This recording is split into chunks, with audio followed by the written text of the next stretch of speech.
ላይ የገባ ሸምቀቆ ገመድ የለም። እጃችንን ያሰረ ነገር የለም። ነገር ግን እንዳንሰራ ተይዘናል፣ እንዳንራመድ ይኸው ቆመናል። ግን በመንፈስ ዓለም ዲዘርን የምናደርገው ነገር አለ። የሆነ እንዳንንቀሳቀስ የያዘን ወደኋላ የሚጎትተን እውቀቱም እድሉም ልምዱም ሐሳቡም ኔትወርኩም እያለ ሕይወት አንድ አይነት ሆኖ እንዳውልት እንዲሆን ቆሞ እንዲቀር የሚያደርግ ነገር አለ። በጌታ በኢየሱስም ያ ስውር እጅ የተመታ ይሁን። ጩና በደንብ አድርጋችሁ አሜን ባሉ። ዳዊትን ግን አንበሳ አልገደበውም፣ ድብ አልገደበውም፣ ወንድሞቹ አልገደቡትም። በጣም ብዙ ተቃውሞ ደርሶበት ነበረ። አባቱ መሪ እንደሆነና እንዳልሆነ እርግጠኛ አልነበረም። ወንድሞቹም እንደዛው ኮምፕሌን ያደርጉ ነበረ። ሳኦልም እርግጠኛ አልነበረም። ዳዊትን አንበሳ ካልገደበው፣ ድብ ካልገደመው፣ ወንድሞቹ ካልገደቡት ዛሬ እኔ ባርካችኋለሁ በጌታ በኢየሱስ ስም። የሰው አስተያየት ያቆማችሁ ትዘረጋላችሁ። በደም ጩና አሜን በሉ። የማይገደብ አምላክ እያመለካችሁ በጥቃቅን ነገር የተገደባችሁ በጌታ በኢየሱስ ስም ዛሬ ማለዳ መለቀቅ ይሆንላችሁ፣ መለቀቅ ይሆንላችሁ። በዮሐንስ ወንጌል መጽሐፍ ምዕራፍ 10 ቁጥር 10 በጌታ በኢየሱስ ክርስቶስ ስም እንደዚህ አነባለሁ። ሌባው ሊሰርቅ ሊገድልና ሊያጠፋ ብቻ ይመጣል፣ እኔ ግን ሕይወት እንዲኖራቸውና እንዲትረፈረፍላቸው መጥቻለሁ። የምትኖረው እግዚአብሔር ከሰጠህ አቅምም እድልም በታች ከሆነ በገደብ ውስጥ እንደሆንክ ማወቅ ወይም መረዳት ይኖርብሃል። እግዚአብሔር ለእያንዳንዱ ሰው የሰጠው አቅም አለ። እግዚአብሔር ለእያንዳንዱ ሰው የሰጠው ችሎታ አለ፣ ስጦታ አለው፣ ጸጋ አለው። ማንም ሰው ወደዚህ ምድር ሲመጣ ባዶን አልመጣም። ማንም ሰው ወደዚህ ምድር ሲመጣ ለሌላ ሰው ቁጥር እንዲጨምር አልመጣም። እግዚአብሔር በዛ ሰው ባንተ ወይም ባንቺ በኩል ሊሰራ የፈለገው ስራ ስላለው ነው ወደዚህ ምድር የመጣው። እንደዚሁም ወደዚህ ምድር በሁለት ሰዎች ፍላጎት አይደለም የመጣው፣ ወይም ደግሞ የሁለት ሰዎች የስተት ውጤት አይደለም፣ አጋጣሚ አይደለም። እግዚአብሔር አስቦ አቅዶ ነው እኔና እናንተን የፈጠረን ወደዚህ ምድር ያመጣን። በምድር ላይ 40 50 60 70 ዓመት እንኑር። ዋናው ነገር ረጅም ቁጥር ያለው እድሜ መኖር ሳይሆን የተፈለግንበትን ዓላማ መኖር ወይም ደግሞ ኳሊቲ ኦፍ ላይፍ መኖር ነው ዋናው ጉዳይ። ጌታ ኢየሱስ በአጠቃላይ በምድር ላይ 33 ዓመት ተኩል እንደኖረ ማስታወስ ተገቢ ነው። ዋናው ጉዳይ በኖርክበት ዘመን እንደሚገባ ኖረሃል ወይ? እንደሚገባ ሰርተሃል ወይ? እንደሚገባ አድርገሃል ወይ? ያሰብክበት እግዚአብሔርም ያሰበልህ ሁኔታ ላይ መምጣት ችለሃል ወይ የሚለው ጉዳይ ነው።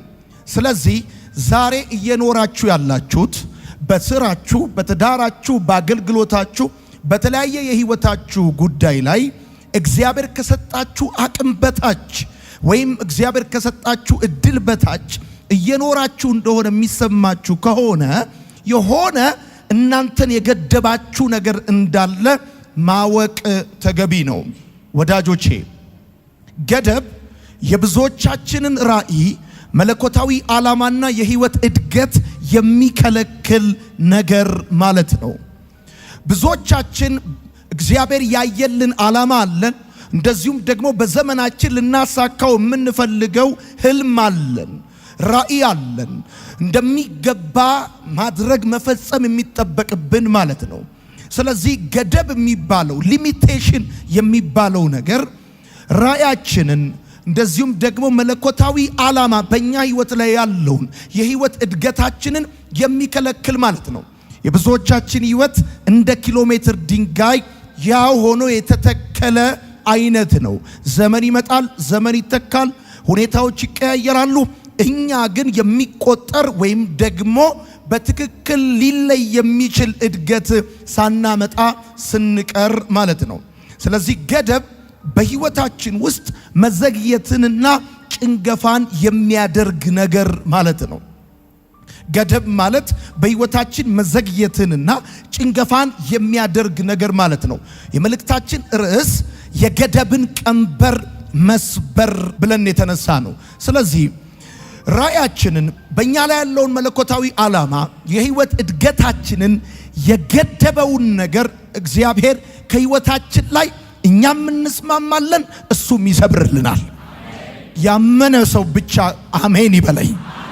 አቅም እንዳለው የሚያምን ሰው ብቻ በደንብ አድርጎ አሜን ይበለኝ። በህይወታችን መዘግየትንና ጭንገፋን የሚያደርጉ ነገሮች አሉ። በጌታ በኢየሱስ ስም በዚህ ማለዳ በህይወታችን የትኛውንም አይነት መዘግየት የሚሰብር የእግዚአብሔር ክብር ያገኘናል። ነገር ደስ የሚለው በጊዜው ሲሆን ነው። ነገር ደስ የሚለው በሰዓቱ ሲሆን ነው። ከዘገየ በኋላ፣ ካለፈ በኋላ፣ ከመሸ በኋላ የሚሆን ነገር ደስ አይልም። የእግዚአብሔርም ቃል እንደሚናገር ነገርን ሁሉ በጊዜው ውብ አድርጎ ይሰራዋል ተብሎ እንደተጻፈ ልክ እንደዚህ ነገር በጊዜ ሲሆን ያምራል። ገደብ ከአቅማችን በታች እንድንኖር የሚያደርገን ነገር ማለት ነው። አሁን እኔና እናንተ ለሀገር የሚሆን ነገር እግዚአብሔር በውስጣችን አስቀምጦ ለትውልድ የሚሆን ነገር አስቀምጦ የህይወታችን ጉዳይ ውሎና አዳራችን መብላትና መጠጣት ብቻ ሲሆን ይደብራል። በጣም ለብዙ ትውልድ ሊጠቅም የሚችል ነገር ይዘን ማለት ነው። አንዳንዶቻችን ገና ከሰፈር አልወጣንም። አንዳንዶቻችን ለብዙዎች እድልና በረከት መሆን ስንችል ገና በራሳችን የህይወት ጥያቄ ውስጥ ተይዘን ያለ ነው። የመጀመሪያው እኔ በገደብ ውስጥ ነው ያለሁት ወይስ አይደለም? የአቅሜን ልክ ነው የምኖረው ወይስ ከአቅሜ በታች ነው? እንደሚገባኝ እየተጓዝኩ ነው ወይስ ዘግይቻለሁ? ነገሮቼ በአግባቡ ፍሬ እያፈሩ ነው ወይስ በተደጋጋሚ ጊዜ ጭንገፋ ያስቸግረኛል የሚለውን ነገር ማሰብ በጣም ተገቢ ነው። ብዙዎቻችን ገና ልጆች እያለን ትልልቅ አቅም እንዳለን እናውቃለን። ወላጆቻችን መስክረዋል፣ ትምህርት ቤቶቻችን አረጋግጠዋል። ነገር ግን አሁን ላይ ባለው የህይወታችን አካሄድ እንደሚገባ እየኖርን ነው ወይስ አይደለም የሚለውን ነገር መጠየቅ በጣም ትክክል ነው። ገደብ ልትሆን የምትችለውን ነገር እንዳትሆን የሚከለክል ነገር ማለት ነው። ትችለዋለህ እኮ ልትሆን ትችለዋለህ፣ ልታረገው ትችላለህ፣ ልትደርስበት ትችላለህ። ነገር ግን እንዳትደርስበት እንዳትሆን የሚከለክል ነገር ማለት ነው ገደብ ማለት። ወዳጆቼ ገደብ በታላቅነት መንገድ ላይ የተቀመጠ እንቅፋት ነው። በህይወት መካከል፣ በዘመን መካከል፣ በሀገር ውስጥ ጥቂት ሰዎች ብቻ እንዲሳካላቸው የተፈቀደበት ምክንያት እኔ አይታየኝም። ዋናውና እርግጠኛው ነገር አንተ ካለበት ሁኔታ ጋር ተስማምተ ለመኖር እስካልፈቀድክ ድረስ ይሄን አይደለም እግዚአብሔር የነገረኝ፣ ይሄ አይደለም የኔ አቅም፣ እግዚአብሔር ለዚህ ህይወት አይደለም የጠራኝ፣ እግዚአብሔር በኔ ውስጥ ያየው፣ በኔ ዘመን ያየው ሊፈጽመው ሊያደርገው ያለ ነገር አለ። ስለዚህ አሁን ካለውበት ሁኔታ ጋር አልስማማም ማለትም ያንተ መብት ነው። ተስማምቶ መኖር ያንተ መብት ነው። ገደብ ራእይን፣ መለኮታዊ ዓላማን፣ የህይወት እድገትን የሚከለክል ነገር ማለት ነው። ልትሆኑ የምትችሉትን ነገር ለመሆን ደግሞ እድሉም አቅሙም እያላችሁ እንዳትሆኑ የሚከለክል ነገር ማለት ነው።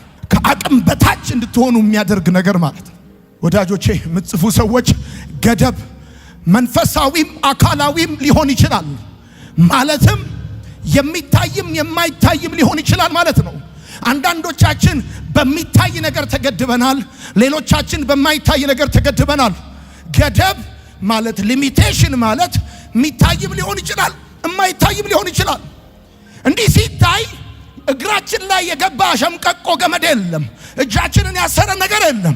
ነገር ግን እንዳንሰራ ተይዘናል፣ እንዳንራመድ ይኸው ቆመናል። ግን በመንፈስ ዓለም ዲዘርን የምናደርገው ነገር አለ። የሆነ እንዳንንቀሳቀስ የያዘን ወደኋላ የሚጎትተን እውቀቱም እድሉም ልምዱም ሐሳቡም ኔትወርኩም እያለ ህይወት አንድ አይነት ሆኖ እንዳውልት እንዲሆን ቆሞ እንዲቀር የሚያደርግ ነገር አለ። በጌታ በኢየሱስም ያ ስውር እጅ የተመታ ይሁን። ጩና በደንብ አድርጋችሁ አሜን ባሉ። ኢየሱስ ጌታ። በአንዳንዶቻችን ህይወት ገደብ በአመለካከትም ሊገለጥ ይችላል። አንዳንዶቻችን በአስተሳሰብ ተገድበናል።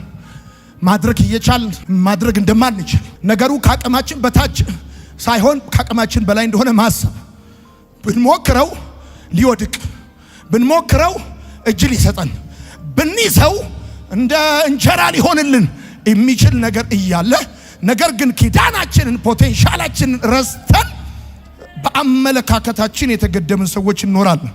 ወዳጆቼ ገደብ ያለበት ሰው ማየት ይችላል፣ መያዝ ግን አይችልም። ማሰብ ይችላል፣ ማድረግ ግን አይችልም። እናያለን እኮ እንደውም ከአንዳንድ ሰዎች ቀድመን ነው የምናየው። አሪፍ የቢዝነስ ኦፖርቹኒቲ እድሎች፣ አይዲያዎች፣ በጣም ክሬቲቭ የሆኑ ነገሮች ቀድመን እናያለን፣ እናስባለን። ነገር ግን አክሽን ሲባል ድርጊት ሲባል የሆነ ነገር ይዞናል።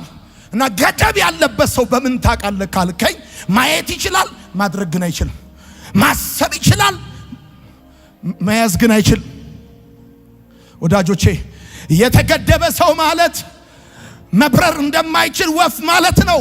ለሰማይ የታሰበ በምድር የተወሰነ ማለት ነው። አንዳንድ መብረር የማይችል ወፍ እግዚአብሔር ያሰበው ለሰማይ ነው። ነገር ግን ክንዱ ማነው ክንፉ ሲነቀል መብረር እንዳይችል ሆኖ ሲያዝ በወጥመዱ ሲገባ ለሰማይ የታሰበ በምድር የተወሰነ ሲሆን ማለት ነው። አይታል የተገደበ ሰው ለሀገር የታሰበ በመንደር ግን የተወሰነ፣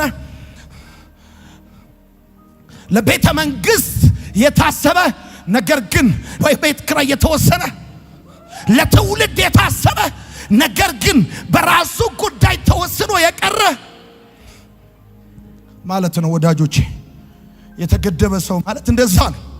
ታስታውሳላችሁ ጌዲዮን ታላቅ መሪ፣ ታላቅ ተዋጊ ብቻ ሳይሆን ታላቅ አዳኝ እንደነበረ፣ ነገር ግን በምን አይነት ሁኔታ ውስጥ እንደነበረ ጌዲዮን ጃይንት ሊደር ደግሞ የሚገርም ተዋጊ የነበረ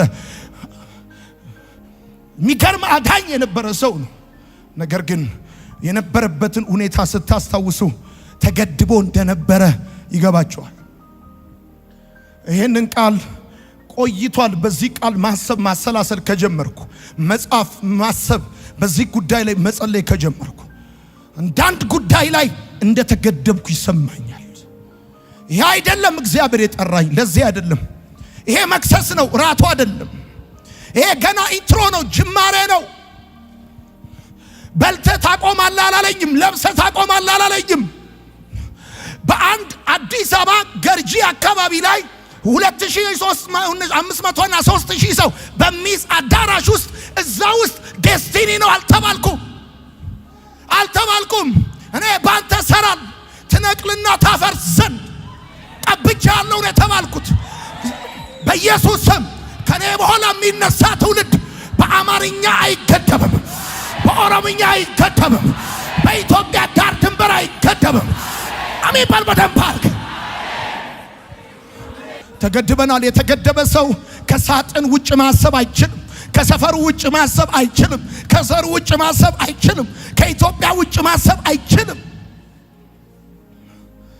የተገደበ ነጋዴ አይታችሁት ከሆነ ሌላው ከውጭ ሀገር መጥቶ እዚህ ሀገር ኢንቨስት ያደርጋል። እኛ ግን እዚሁ ተገድበናል። በቃ እዚሁ ቀርተናል። ወደ ታች ሞያሌ፣ ወደዚህ ውጫሌ፣ በቃ በጣም ብናይ የምናየው ከዚህ እስከዚህ ነው፣ ከዚህ እስከዚህ ነው። በቃ በጣም የተገደበ ሰው ሲያይ ሶፋ፣ ፍሪጅ፣ ቴሌቪዥን፣ መኪና በቃ። ወዳጆቼ ዳዊትን ግን አንበሳ አልገደበውም፣ ድብ አልገደበውም፣ ወንድሞቹ አልገደቡትም። በጣም ብዙ ተቃውሞ ደርሶበት ነበረ። አባቱ መሪ እንደሆነና እንዳልሆነ እርግጠኛ አልነበረም። ወንድሞቹም እንደዛው ኮምፕሌን ያደርጉ ነበረ። ሳኦልም እርግጠኛ አልነበረም። ዳዊትን አንበሳ ካልገደበው፣ ድብ ካልገደመው፣ ወንድሞቹ ካልገደቡት ዛሬ እኔ ባርካችኋለሁ በጌታ በኢየሱስ ስም። የሰው አስተያየት ያቆማችሁ ትዘረጋላችሁ። በደም ጩና አሜን በሉ። የማይገደብ አምላክ እያመለካችሁ በጥቃቅን ነገር የተገደባችሁ በጌታ በኢየሱስ ስም ዛሬ ማለዳ መለቀቅ ይሆንላችሁ፣ መለቀቅ ይሆንላችሁ። ታውቃላችሁ 400 ኩንታል የሚሸከም ኤሮትራከር መኪና በጣም በቀላል ታኮ ተይዞ ይቆማል። መሄድ ካለበት ሹፌሩ ረዳቱን አዞ ታኮ መውጣት አለበት።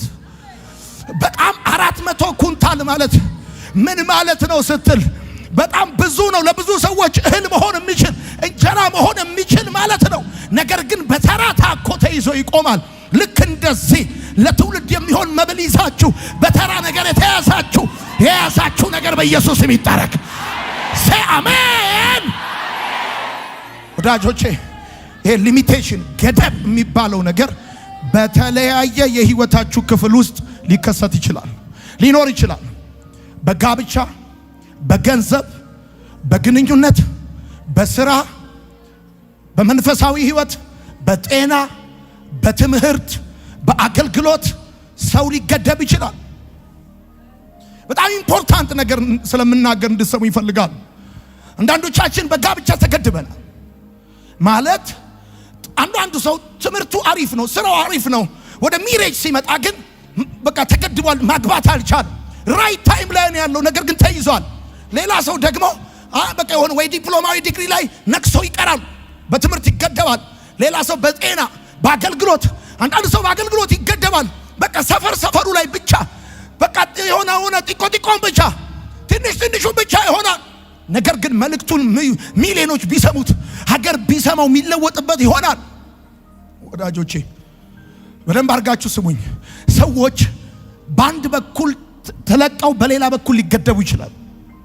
ይህም ብጽፉ ደስ ይለኛል። ሰዎች በአንድ በኩል ተለቀው በሌላ በኩል ሊገደቡ ይችላል። ማለትም በአንድ በኩል ተገድበው በሌላ በኩል ሊለቀቁ ይችላል። ምን ማለት ነው? በአንድ በኩል ተለቀው በሌላ በኩል ሊገደቡ ይችላሉ ማለት አንዳንዶች በትዳር በጋብቻ ይለቀቁና በፋይናንስ ይገደባሉ። ሌሎች ደግሞ በፋይናንስ ይለቀቁና በጋብቻ ይገደባሉ። አንዳንዶች በመንፈሳዊ ህይወት ይለቀቁና በአገልግሎት ይገደባሉ። አንዳንዶች በትምህርት ይለቀቁና በስራ ይገደባሉ። ትምህርት ቤት እያሉ በጣም የሚገርም ጂፒኤ ነው ያላቸው፣ ምርጥ ጭንቅላት ነው ያላቸው። ወደ ስራ ዓለም ሲመጡ ግን ምድር ኃይሏን አሰጣቸውም፣ ተገድበዋል። ምክንያቱም አንድ ማስረጃ ላሳያችሁ ይችላል። በሉቃስ ወንጌል መጽሐፍ ምዕራፍ 6 ላይ ቀኝ እጁ የሰለለችበት ሰው ግራ እጁ ጠንካራና ንቁ ነበረች። ግራ እጁ ጠንካራና ንቁ ነበረ። በግራ እጁ የፈለገውን ነገር ማድረግ ይችል ነበረ። በግራ እጁ ይይዛል፣ ይለቃል። በግራ እጁ ይወረውራል፣ ይመታል። በግራ እጁ ይከላከላል። ቀኝ እጁ ግን ሰሎበት ነበር አለ መጽሐፍ። ስለዚህ ማለት ነው አንዳንድ ሰዎች በአንድ በኩል ይለቀቁና በሌላ በኩል ይገደባሉ። አሁን አንዳንድ ሰው የሚገርም እውቀት፣ የሚገርም ታለንት፣ የሚገርም ተስጦ አለው። ነገር ግን በፋይናንስ በኩል በቃ ቀኝ እጁ ሰሏል። አስቦ ሲጨርስ ወደ አካል ወደ ድርጊት የሚያመጣበት ኃይሉ ተይዟል። አንዳንድ ሰው እንደ ቀልድ የጻፈው መዝሙር አገር ሲሰማው አንተ በስንት ጾም ጸሎትና በብዙ ድካም ስንት ዘመን ስታፈር ስትገነባ ስትጸልይበት የነበረ ከእግዚአብሔር ዘንድ የተቀበልከው መዝሙር ከራስ አልፎ ሌላ ሰው አልነካ ብሎ ሲል ማወቅ ያለብህ ይሄ የቅባት ችግር አለ። የሆነ ሊሚቴሽን፣ የሆነ ባሪየር፣ የሆነ ነገር አለ። ታውቃላችሁ ሊፍት ውስጥ የገባ ሰው ድምፁ አደባባይ እንዳለ ሰው እኩል አይሰማ። ሊፍት ውስጥ የገባ ሰው በኮንክሪት ይገደባል። ልክ እንደዚህ በጌታ በኢየሱስም ጩኸታችሁ እንዳይሰማ፣ ሐሳባችሁ አካል እንዳይስ፣ ራእያችሁ እንዳይራመድ፣ ህይወታችሁ እንዳያድግ የከለከለ እጅ ሁሉ በኢየሱስም ይመታ።